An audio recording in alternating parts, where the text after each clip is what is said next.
Assalamualaikum warahmatullahi wabarakatuh. Perkenalkan, nama saya M. Taqi Aswar El-Bustami.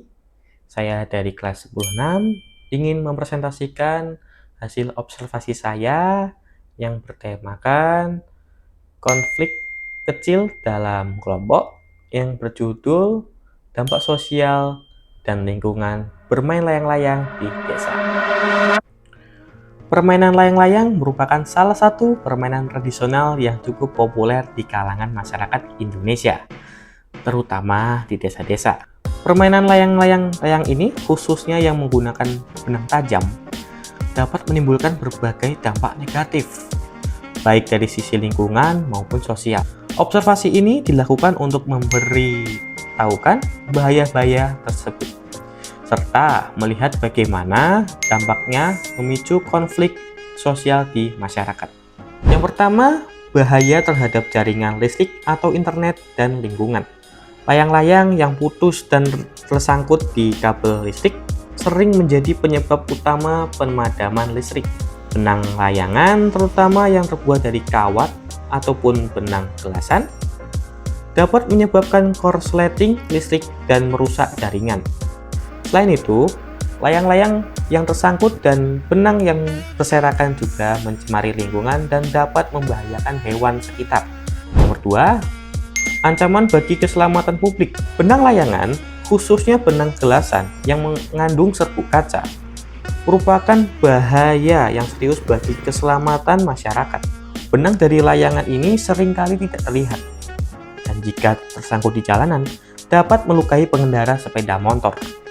Kejadian ini menjadikan keprihatinan bagi warga yang merasa tidak aman saat melintasi jalan. Untuk memahami dampak sosial dari fenomena ini, saya melakukan wawancara dengan warga desa setempat. Baik, saya di sini bersama warga setempat untuk melakukan kegiatan wawancara.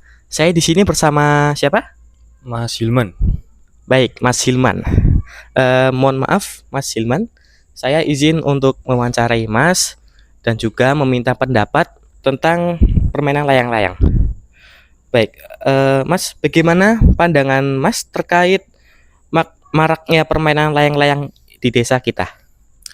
Sejujurnya, permainan layangan itu kan seharusnya menyenangkan bagi anak-anak gitu. Tapi sekarang tuh menjadi pemicu masalah. Contohnya seperti kalau misalnya pada bermain layangan kadang benang-benangnya itu kan putus ya, nyangkut di tiang listrik. Lah itu tuh kadang membuat kabel listrik itu putus. Terus anak-anak tuh setelah bermain layangan benangnya itu nggak pada dibuang, jadi berserakan gitu. Itu sih Mas. Baik, terima kasih. Selanjutnya, lalu langkah apa yang sudah diambil untuk mengatasi masalah ini? Langkah yang diambil, kami sudah melakukan sosialisasi untuk mengimbau anak-anak dan para remaja yang bermain layangan itu untuk bermain di lapangan yang luas, jangan di pemukiman warga. Terus kita juga mengimbau untuk bermain layangan itu menggunakan senar biasa, jangan menggunakan benang gelasan. Terus ada lagi yaitu kita juga mengimbau kepada anak-anak kalau sesudah bermain layang-layang itu benangnya itu dibuang ke tempat sampah, jangan berserakan seperti itu, Mas. Baik, terima kasih atas waktunya. Kembali ke materi.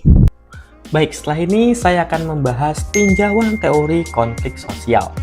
Dalam konteks permainan layang-layang ini, kita dapat melihat bahwa hobi yang awalnya bersifat personal atau kelompok kecil dapat memicu konflik ketika berbenturan dengan kepentingan kelompok lain.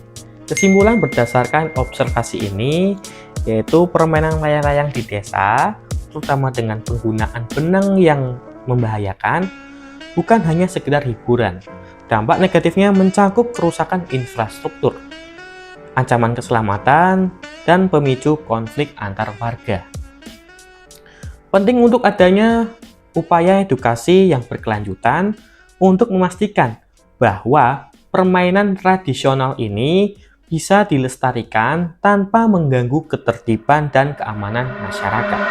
Sekian, terima kasih. Itu adalah hasil observasi saya. Jika ada salah kata, saya mohon maaf. Saya M. Taqi Aswar El-Bustami mengucapkan wassalamualaikum warahmatullahi wabarakatuh.